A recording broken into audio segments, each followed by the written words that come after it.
ഇന്ന് നമുക്ക് പച്ചയ്ക്ക് അരച്ചൊരു ഉണക്കക്കൊഞ്ച് കറി ഉണ്ടാക്കിയാലോ? അതിന് വേണ്ടിയിട്ട് ഞാൻ എടുത്തിരിക്കുന്നത് ചെറിയ ഉള്ളി, പച്ചമുളക്, മുരിങ്ങക്ക, ഇത്രയും സാധനം ഇവിടെ എടുത്ത് വെച്ചിട്ടുണ്ട്. പിന്നെ ഒരു പച്ച മാങ്ങ എടുത്ത് വെച്ചിട്ടുണ്ട്, നല്ല പുളിയുള്ള മാങ്ങയാണ്. പിന്നെ ഞാൻ മല്ലിപ്പൊടിയും മുളക് പൊടിയും ഒന്ന് പച്ചമണമൊക്കെ മാറ്റി ഒന്ന് ചൂടാക്കി എടുത്ത് വെച്ചിട്ടുണ്ട്. ഇനി നമുക്ക് ആ പച്ചമുളകും ഉള്ളിയൊക്കെ ഒന്ന് അരിഞ്ഞെടുക്കണം. ഞാനതെല്ലാം ഒന്ന് അരിഞ്ഞ് ഒരു ബൗളിനകത്തേക്ക് മാറ്റിയിട്ടുണ്ട്. ഇനി നമുക്ക് ആ മുരിങ്ങക്കായില്ലേ, ആ മുരിങ്ങക്കായും കൂടെ ഒന്ന് ചീകി വൃത്തിയാക്കിയെടുക്കാം. മുരിങ്ങക്കായും ഞാനിതുപോലെ അങ്ങ് ചീകി എടുക്കുവാണേ. ചീകി എടുത്തതിന് ശേഷം നമുക്ക് അതും കൂടെ ഒന്ന് മുറിച്ചിടാം. മുറിച്ചിട്ടിട്ട് ഞാനിവിടെ കഴുകിയെടുത്ത് ഒരു പാത്രത്തിനകത്തേക്ക് മാറ്റിയിട്ടുണ്ട്. അതിന് ശേഷം നമുക്കിനി ആ പച്ചമാങ്ങയില്ലേ, ആ പച്ചമാങ്ങയുടെ പുറമൊക്കെ ഒന്ന് ചെത്തിക്കളഞ്ഞിട്ട് നമുക്ക് അതും കൂടെ ഒന്ന് ചെറുതായിട്ട് അരിഞ്ഞെടുക്കണം. നല്ല പുളിയുള്ള മാങ്ങയാണ്. ഞാനത് മുഴുവനും എടുത്തിട്ടില്ല കേട്ടോ, കുറച്ചേ എടുത്തിട്ടുള്ളേ.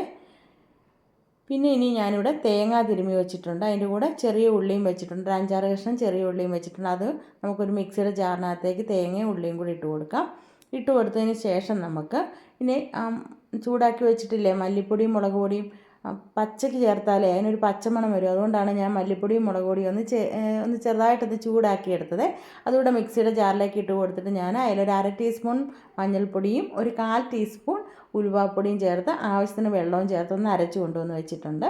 നമുക്കൊരു ചട്ടിയൊക്കെ എടുത്തിട്ട് അതിനകത്തേക്ക് നമ്മൾ അരിഞ്ഞു വെച്ച ഉള്ളിയും പച്ചമുളകും ഇട്ട് കൊടുത്തു. പിന്നെ ഉണക്കക്കൊഞ്ച് ഞാൻ കഴുകി ഉണക്കി എടുത്തതിന് ശേഷം ചട്ടിയിലിട്ട് ചൂടാക്കി എടുത്തതാണ്. പിന്നെ ആ മുരിങ്ങക്കായും കൂടെ ചട്ടിയിലേക്ക് ഇട്ട് കൊടുത്തു. അതിന് 2 കറിവേപ്പിലയും കൂടി ഇട്ടിട്ട് ആ കൊഞ്ചും മുരിങ്ങക്കായും ഉള്ളിയും എല്ലാം കൂടെ കൈവച്ച് നന്നായിട്ടൊന്ന് തിരുമ്മി പിടിപ്പിച്ചു. അതിന് ശേഷം നമുക്ക് ഇനി അതിനകത്തേക്ക് നമ്മൾ അരച്ച് വെച്ചിരിക്കുന്ന അരപ്പില്ലേ, ആ അരപ്പ് ചേർത്ത് കൊടുക്കാം. അരപ്പ് ചേർത്ത് കൊടുത്തതിന് ശേഷം നമുക്ക് ആവശ്യത്തിനുള്ള വെള്ളം കൂടെ ഒഴിച്ചു കൊടുക്കാം. ഞാൻ ആ മിക്സിയുടെ ജാറിൽ ഇത്തിരി വെള്ളവും കൂടെ ഒഴിച്ചിട്ടുണ്ട്. നമുക്ക് എത്ര ചാറ് വേണോ അതനുസരിച്ച് വെള്ളം ചേർക്കാം കേട്ടോ. പിന്നെ ഞാനൊരു 1/2 ടീസ്പൂൺ ഉപ്പും കൂടെ ചേർത്തിട്ടുണ്ട്. കൊഞ്ചിന് ഉപ്പ് ഇല്ലായിരുന്നു, അതുകൊണ്ട് ഞാൻ ഉപ്പും കൂടെ ചേർത്തിട്ടുണ്ട്. ഇനി നമുക്ക് അടുപ്പത്ത് വയ്ക്കാം. ഗ്യാസിൻ്റെ ഫ്ലെയിമൊക്കെ ഒന്ന് ഓണാക്കി കൊടുത്തിട്ടുണ്ട്. ഇനി അതവിടെ ഇരുന്നൊന്ന് തിളച്ച് വരട്ടെ. തിളച്ചൊന്ന് കുറുകി വരുമ്പോൾ നമുക്ക് പച്ചമാങ്ങയും കൂടെ ചേർത്ത് കൊടുക്കണം. ഒന്ന് തിളച്ച് വന്നിട്ടുണ്ട്, ഒരു അരപ്പരുവത്തിന് ഒന്ന് കുറുകിയിട്ടുണ്ട്. ഇനി നമുക്ക് അതിനകത്തേക്ക് നമ്മൾ അരിഞ്ഞ് വെച്ചിരിക്കുന്ന പച്ചമാങ്ങ ഇല്ലേ, പച്ചമാങ്ങയും കൂടെ ചേർത്ത് കൊടുക്കാം. പച്ചമാങ്ങയ്ക്ക് പകരം ഇനി മാങ്ങ ഇല്ലെങ്കിൽ കുടംപുളി ഉണ്ടെങ്കിൽ അത് ചേർത്താലും മതി കേട്ടോ.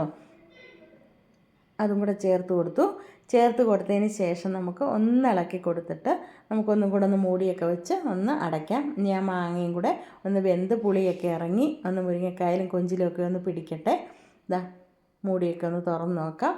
കറിയൊക്കെ ഒന്ന് കുറുകി റെഡിയായി വന്നിട്ടുണ്ട്. ഈ ഗ്യാസിൻ്റെ ഫ്ലെയിമൊക്കെ ഓഫാക്കിയിട്ട് ഞാൻ അതിലേക്ക് 2 കറിവേപ്പിലയും 1 ടേബിൾ സ്പൂൺ വെളിച്ചെണ്ണയും കൂടെ ഒന്ന് ഒഴിച്ച് കൊടുത്തിട്ട് ഞാൻ ഒന്ന് ചുറ്റിച്ച് വാങ്ങി വെച്ചിട്ടുണ്ട്.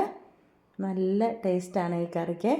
നമ്മൾ ചോറുണ്ണാനായിട്ട് വേറെ കറിയൊന്നും നമുക്ക് വേണ്ട, ഈ കറി മാത്രം മതി കേട്ടോ. അപ്പം നിങ്ങൾ ഇതുവരെയും എൻ്റെ വീഡിയോസ് കണ്ടിട്ട് സബ്സ്ക്രൈബ് ചെയ്തിട്ടില്ലെങ്കിൽ ഒന്ന് സബ്സ്ക്രൈബ് ചെയ്യാൻ മറക്കരുത്. അതുപോലെ ലൈക്കും ഷെയറും കമൻറ്റും ഒക്കെ ചെയ്യാൻ മറക്കരുത്. അപ്പോൾ ഇതുപോലെ കറിയൊക്കെ ഒന്ന് ഉണ്ടാക്കി നോക്കണേ. നല്ലൊരു വീഡിയോയുമായി അടുത്ത ദിവസം കാണാം.